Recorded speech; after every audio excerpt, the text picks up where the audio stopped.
Good morning and welcome to Wake Up to Wellness with Michelle Christman. I'm so excited you're with us. We're here to empower you, your friends, your family, and your loved ones to be healthy and well naturally. What I absolutely love about this is that we were born to be well. We were born to have a high quality of life, function at a very, very high level. And at the end of the day, the one thing that I've learned after being in practice with over 15 years with my husband, Dr. Evan R. Christman, he's a wellness chiropractor, is that so many people have forgotten that. They believe that they can't get better, that they're stuck in that position of not only feeling bad, but also I hear all the time, they'll say, I have my health managed. And how do they manage it? They manage it through medications, which are man-made chemicals, going throughout a body that's so smart and intelligent, that's self-healing, that's self-regulating, that knows exactly what to do. You don't have to think about your heart beating, your food digesting, or any portion of those systems functioning or working. They do it all on its own. Yesterday, I was at a health fair, and one of the ladies next to me was talking to me about she had fibromyalgia. Such a wonderful, wonderful person. And I can't help but walk away from the conversation saying and hearing from her that she has it mostly under control, but she deals with about 10 to 20% of pain and discomfort throughout her daily life. And I'm here to say, you don't have to have that. You don't have to deal with the 10 to 20%. And I'm almost certain with all the years of expertise and education we have that I'm certain she's on a laundry list of medications that are negative to her health and vitality. The research shows us that after 3 medications that you may be taking at any given time, mathematically they cannot come up with the side effects that would occur within your body. And you have to start to ask yourself, is that healthy for me or is that dangerous? You know, am I heading down a path of sickness and illness, or am I heading down a path of just taking a symptom or a signal that the body's giving us, which it's saying it's time to change? It's time for you to make different choices and decisions in your lifestyle. Or are we simply saying, I'm okay with dealing with pain and discomfort and possibly losing that quality of life, which quite frankly, most of the time you already have? Today, we're going to be talking with the most amazing gentleman. His name is Keith Wassung. And I got to tell you, his story is not only inspiring, but it also makes you begin to see and realize that you can have an absolutely amazing man that gives so much back to the world, and in turn be in a position where his health was. And we're going to start to learn, what did he do to not only change his path of becoming healthy and well, but also how is he empowering the world to do the same? And Keith, welcome to Wake Up to Wellness this morning. Well, good morning, Michelle. I appreciate you having me on. Oh, you are welcome, and I'm so glad that you're here. So please tell us a little bit about yourself, and also I'd love to know, what was happening within your health, because you were a really active guy back then. Yes, I'm currently 48, married, 6 kids.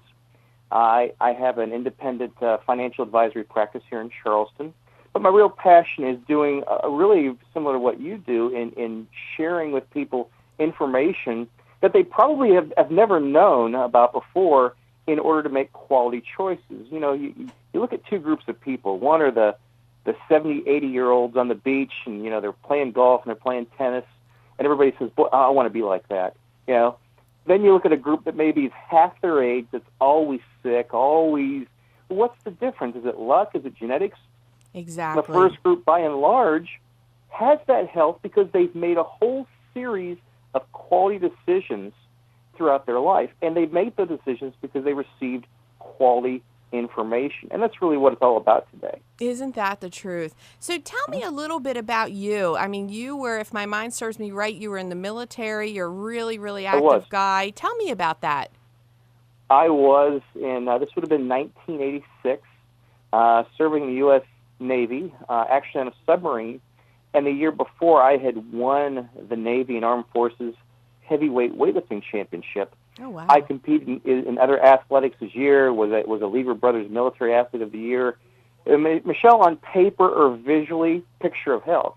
In fact, I used to teach fitness classes. I used to write papers on health for actually the federal government. Oh, wow. So most people would have looked at me visually and said, now that's a healthy guy, but looks can be deceiving. Exactly. So what happened in your health, Keith? Came back from a tour in 1986 out in California at a base called Point Mugu Naval Air Station. Mm-hmm. A little side note, while we were training there, we had a film crew come by and say, would you guys like to be would a few of you like to be extras in a movie we're shooting across the base? We'd never heard of the guy, never heard of it, and we sort of ignored it. Well, that turned out to be Top Gun. They were actually filming Top Gun at the same time, so I turned out a chance to maybe be in the background with Tom Cruise, who knows. Oh, my God. But I came back, and this would have been about April of 1986, and I woke up one day with a sinus headache. People think headaches are no big deal. I have people all the time say, oh, I get routine headaches. Nothing routine about headaches. It's like having routine tumors. It's not a good thing. Isn't that the But truth? not knowing any better, not having access to the information, I went to the dispensary, and they gave me some medication. And, the sinus headache went away, but the next day I woke up with nuclear diarrhea. Oh, God. Well, I went back, and they gave me 2 drugs for that. Remember, I'm still taking the first one. Mm-hmm. The diarrhea goes away, but now I'm dehydrated. Well, then they gave me another drug for that, and then something else happened. Then I broke out in a rash, and they gave me this. Well, they just kept chasing every symptom with a medication, and in a very short period of time, maybe inside of 3 weeks, I'm taking 18 drugs a day, which was about 80 pills a day. Oh, my gosh. And you're a young guy, at the prime of your life, and here they're, Correct. They're drugging you. And here's what I didn't know. I guess we'll get to that later. Was the toxic effect? A drug is toxic. Okay, it works by diminishing your healing system. It works by depressing your immune system. There's a golfer on TV right now selling Enbrel. Mm-hmm. I'm drawing a blank on his name, and they say this drug cures psoriasis by depressing the immune system. Well, who would want that? Exactly. So the effects of this toxicity, I went from being picture of health, a guy that could run 3 miles in a clip, a guy that could squat 700 pounds, drug-free, never took a steroid, to being unable to walk out and get the mail from my mailbox and walk back in. That's how weak I was. I was totally disabled. Couldn't eat. I don't know if you've ever seen the little Mott's applesauce you put in a kid's lunch pack. Yeah. I ate 3 of those a day. Oh, my God. And I didn't always get to the third one. I lost weight. Hair fell out. I was in and out of the emergency room. There was a point in time where I thought I was going to die. And pretty soon I was just homebound. I couldn't do anything but lay around and eat applesauce and just exist. And honestly, most of that time is kind of a blur to me. It doesn't, things happened during that year that I really don't remember. And, I step back and I hear this story, and, being in practice for all the years that we had been, I can't help but walk away and know that there are so many people out there right now that are going through different forms of this, but literally it's affecting their life. It's affecting not only greatly their health, but their jobs, their ability to possibly keep their home, pay their bills, their family lives. And they're actively doing everything they can to search for, how can I get better? But we're being taught as a culture that, if I don't feel good, if there's a symptom, if there's something wrong, that we reach for an outside source, whether it be a pill, powder, drug, lotion, shot, or surgery. And the reality is that is heading us down a path of continued sickness and illness. Correct. So what occurred in your life where you said, you know what, I can't do this anymore, or I'm going to, my life's totally done. What was that changing point, and what did you do next? The last 8 months or so of that, this lasted for about a year and a half. In the last 8 months or so, it got so bad, I would sleep in the bathroom with a pillow on the side of the toilet because the dry heaves would start about midnight, and they would last till dawn. Oh, my God. And I mean, we're talking on a good night, 5 minutes apart, on a bad night, 2 minutes apart. Now, even when you're relatively fit and healthy, dry heaves are no fun. Oh. If you've ever had food poisoning, when you're decimated with sickness and you're not functioning well, it was like a car running over me. Oh. And remember, I had access to the best doctors in America. I was up in Bethesda. I saw President Reagan's doctors. I mean, I was a military athlete. I was the poster child. They wanted to get me well. And I guess it would have been about the summer of '87. They pulled me into a room and said, "Get your affairs in order. You're going to die." Oh my God. I'm 22, 23 years old then. They really gave me about 90 days, and honestly, I was ready to go. Who wants to live like that?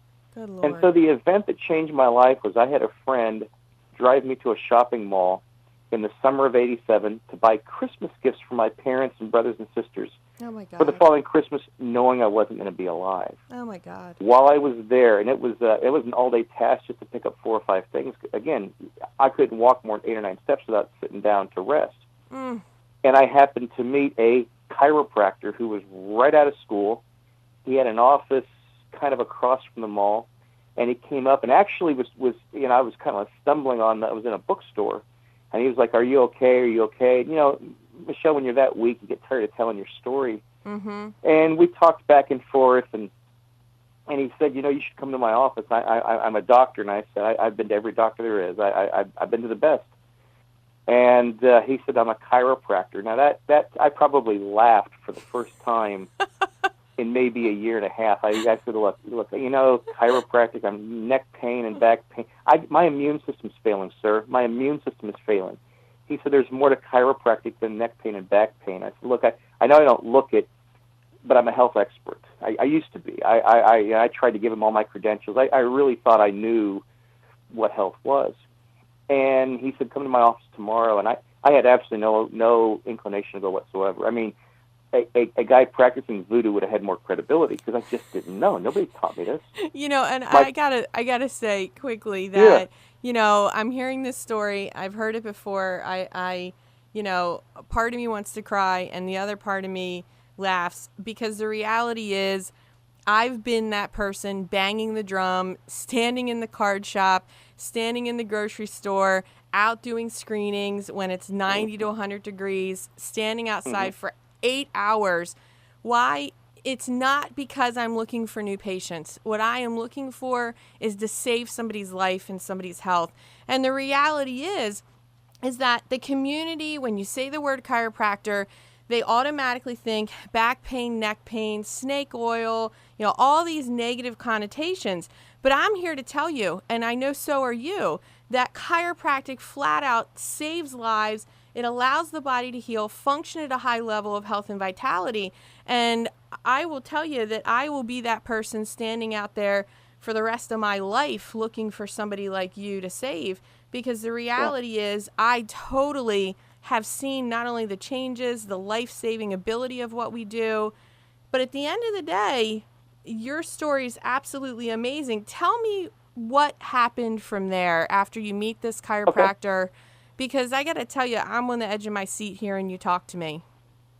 So I leave. I agree to go see the guy tomorrow, knowing just to get rid of him, just to get him out of my head. He didn't know who I was. My friend came up behind me, who was, because I couldn't drive, was giving me the ride, and said, "Hey, I'll take you tomorrow." And I said, "I'm not going to that guy." And he said, "Keith, what does it matter? You've been, if you're going to die, who wouldn't you go to?" Right. And he actually, being a good friend, was kind of persistent. He was going to take me, and he said, I don't know about chiropractic, but you know what? Again, what else are you going to do tomorrow between 3 and 4? Lay in the bathroom and throw up? You might as well go. So I went, and the man, and again, when you're in kind of a zombie-like fog, you don't remember a lot. Mm-hmm. But he examined me, he adjusted me, and honestly, I felt no different. And I went home just sort of dismissing it. Mm-hmm. Got up the next morning, and I was sore from head to toe, my whole back. It wasn't painful. It was just like I'd worked out, like a real hard workout. So it wasn't devastating. But when you're in a weakened state, everything hurts. Mm-hmm. And I remember thinking, this guy, I'm onto these chiropractors. He's gonna hurt my back, even though he didn't hurt me. He went back to feel bad one day, and then today he's gonna do something to cure it. Okay, so I walked down the hallway, got ready, shaved, showered, brushed my teeth, and I'm walking into the kitchen. And Michelle, it's like, just as I stepped foot in the kitchen, all of a sudden it dawned on me. 2 things hit me. I had just slept through the night. Oh, First wow. time in a year and a half. Oh, wow. No dry heaves. Wow. I had just gotten dressed without being wiped out. Now, I used to have to get dressed and then go into the living room next to the kitchen and lay down for an hour before I could even fix my applesauce. Okay, that's how weak I was. Oh, my gosh, really? I had. Now, it wasn't completely healed, but I had just slept. I had just shaved without being wiped out, and you know what? I was a little bit hungry. Wow. And I went in, and I love eggs. I grew up on a farm. I could eat eggs. I love them. And I had tried to eat eggs like twice in the previous year, and it was like The Exorcist. I mean they just projectile, not to gross you out here in the morning. Yeah. But I sat down and I made a soft-boiled egg, which is just the ultimate way to make an egg. Mm-hmm. And I sat and watched it boil, timed it, sat down and ate it, and then I sat down in a chair waiting to throw up, and it never happened. Oh, wow. It never happened. I went back to see him the next day, and he began working on me. And, he said something interesting to me. He was looking at, he was kind of showing me my x-rays, and he said, "Keith, were you ever a bedwetter?" And I kind of went, "How'd you know that?" Michelle, I was a 6-night-a-week bedwetter my entire life, up until age 16 or 17. I never spent the night with a friend. Oh, my God. Never. I mean, I was the classic ABC after-school special kid. Yeah. Parents took me to doctors. They took me to psychiatrists. I used to love to go to summer camp and church camp. I mean, I just loved it. And I remember having to dehydrate myself medically. I would stop fluids about 3 in the afternoon. We're talking, you're playing baseball and all that. And I would wake up the next day at 4 in the morning with total, just waiting to get up. And at breakfast would drink, 2 or 3 quarts of apple cider, whatever they were serving for breakfast. Yeah. So he said, "You know what? You were a bedwetter because of the subluxation right here. If your parents would have taken you to a chiropractor when you were 3 or 4, you never would have had that." I went, "Okay, you got my attention now." But he kept adjusting. And you know what? Again, it wasn't night and day. Right. But every day got a little bit better. Exactly. More steps, and I could eat more food. I remember going out and getting the mail after about a week. Wow. And pretty soon I'm walking around the block, and pretty soon I'm driving again. And I'd say within sight of 3 weeks, I'm back putting a uniform on, back serving my country. Wow, I'm eating really? More food. Yeah, I just showed up to work. They had written me off. They thought I was going to die. And I showed back up and said, "Here I am. I want to work." And the weight started coming back. And I'm sleeping better. And pretty soon I started kind of a real slow jog around the block. And in about 6 weeks, I'm back in the gym, training very, very lightly. And within months, I'm training heavily again. The weight came back. And here's the funny thing. I went from being a national champion 2 years earlier to being world class. You're kidding I was me. ranked as one of the top drug-free athletes in the world in 1988. Oh, And I wow. gave up competition as a very young guy because once I figured out what he had done and what chiropractic represented, I wanted no other passions in my life but to share chiropractic. Exactly. Wow. And what had happened was, in retrospect, was I had spinal stress in my spine. Spinal stress stresses the nervous system. Now, often, in fact, most of the time, it's not evidenced by pain, much in the same way that you can have loads of cavities in your teeth, and the toothache's like the end result of it. 21 years of football and working on the farm and wrestling cows and fighting and football, they had just added up. So when you combine the subluxations in my spine, which means my nervous system is not functioning well, which means my healing system, my immune system is not functioning well, you combine that with a toxicity, no wonder it didn't kill me. And I just saw a principle, the body is designed to be self-healing. That's the route you want to go. Mm-hmm. And working on restoring the nervous system, that's the foundational way you restore healing. It's not the only way, because nutrition and things are important, but that's got to be your starting point. Nobody had ever told me that. Isn't that the truth? And, one of the things that always hits me, because, we're taught as the culture to follow and chase a symptom. But the reality is, as you know, that nerve system's the first organ created when we're conceived. So you have to start to ask yourself, how important is that to my health? Controls every single organ, tissue, and cell. And that spine or that bone's there simply to protect the nerve system. But we also have the autonomic nerves, which attach to the organs, and the motor nerves, which we have 90% of those, which means that literally they perceive no pain. they're constantly dealing with the physical, chemical, and emotional stresses from our lifetime. But by the time they've had enough, I always call it the straw that broke the camel's back, they reach over to the sensory nerves, which we have 10%, and they are the ones that perceive pains. So by the time you get a pain or a symptom or a body breakdown, your health has been in such a downward spiral for months, if not years. And you can take a guy as strong as you were and bring him to his knees to the point of taking that, you know, as most people would say, I'm seeing the best. If I had a dime for every time I hear that, seeing the best medical doctor. Well, the reality is the first place you should be starting is your chiropractor's office, because they are dealing with the life. They're turning that back on. And I always say this, and I mean this with a lot of love, you know, chiropractic equals life, medicine equals death. And if you really do your research, which I know you have, you know, you not only were that person that actually showed us that that statement is true, because your life was restored through chiropractic. But tell me, what happened next? Because many people do not realize who you are today.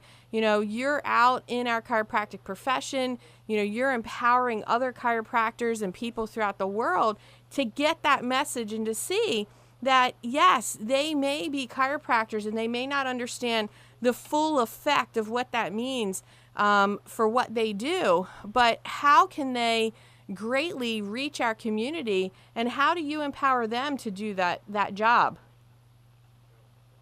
That was like 6 questions in a row. I know, huh? Don't you love it? But you're a smart guy. You know,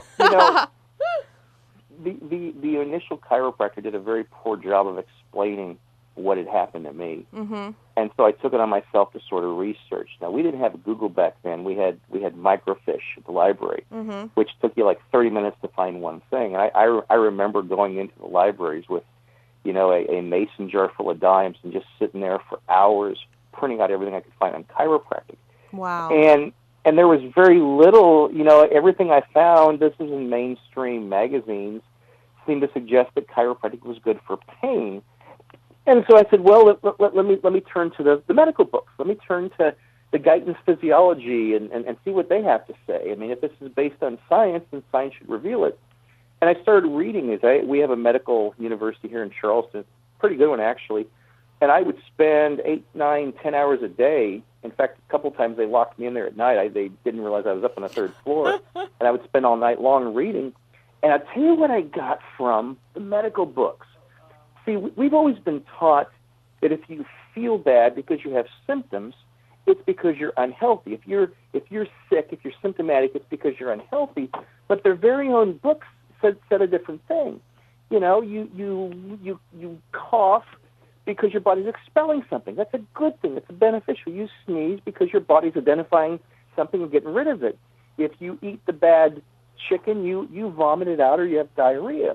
If your body's fighting an infection, it raises its temperature. That's a good thing.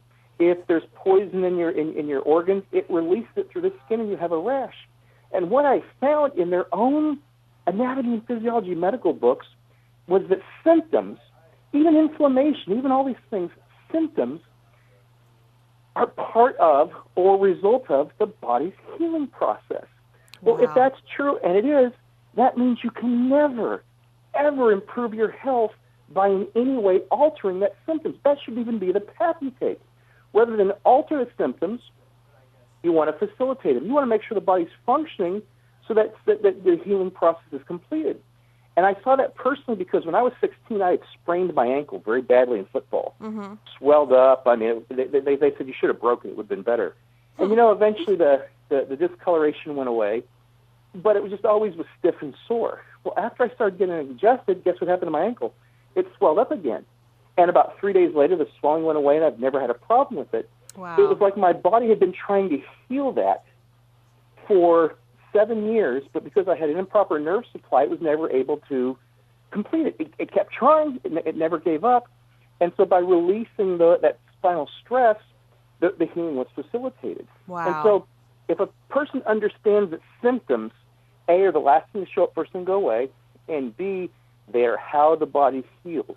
The immune system develops in combat.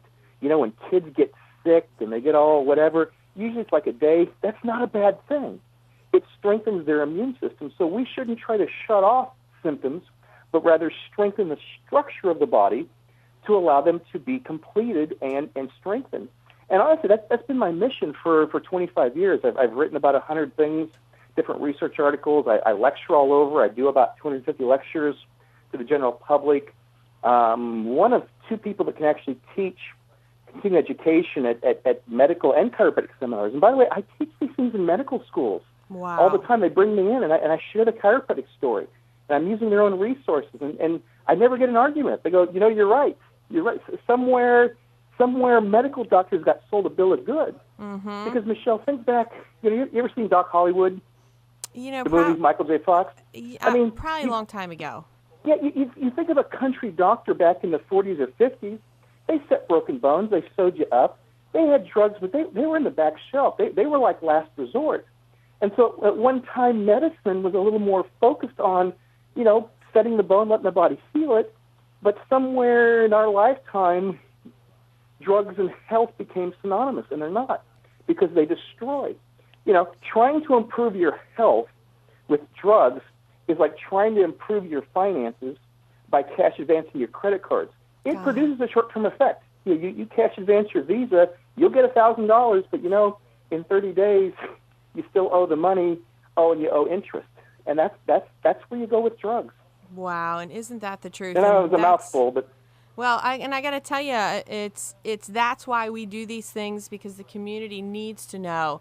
We're here to empower, to save people's lives so that they can function at a higher level of health and vitality. We're supposed to be well. So, Keith, within a minute's time, what was the lesson you learned? If somebody right now that's listening could stop what they're doing, pick up a phone, call their wellness chiropractor, and just simply get checked, what's that message that you have for them from all that you've learned? It's a twofold message. Number one, don't get your check, just your spine checked. Get your entire family spine checked. What do you think is controlling the growth and development of that child? It's their nervous system. What do you think is controlling the growth and development of the immune system? It's the nervous system, and the spine is what protects it. So checking everyone, just like you get your teeth checked twice a year, getting your nervous system checked via the spine needs to be priority number one in healthcare. I'll believe the government has our best interest when they uphold that. That's number one. Number two is understanding that the healing is not done by Dr. Evan. Mm-hmm. The healing is done by the body. He is simply releasing it, facilitating it, restoring those neurological pathways. Isn't that simple the truth? Concept? It'll change everything when enough people understand that and begin making those quality decisions throughout their entire life. Isn't that the truth? And Keith, I just want to thank you so much for your time. You're so wonderful. Sure. I always know that things happen to people for a reason, and I think at the end of the day, you're such a shining example of not only how you can help the world to be healthy and well, but to possibly save that person that was just like you, to hear your story and have them stand up, move forward, and regain their health again. Yes. And so thank you. And I can't wait for you all to tune in next Saturday. We're going to have the most amazing show. We're live every single Saturday from 8:30 till 9 in the morning. It's Wake Up to Wellness with Michelle Christman. And you can listen to us on WAMD 970 AM. Okay. Tune in live every Saturday from 8:30 till 9 in the morning to Wake Up to Wellness with Michelle Christman on WAMD 970 AM, WYRE 810 AM, and WKHZ on 1460. And you can watch us on khztv.com. And have a beautiful day and take great care of your health.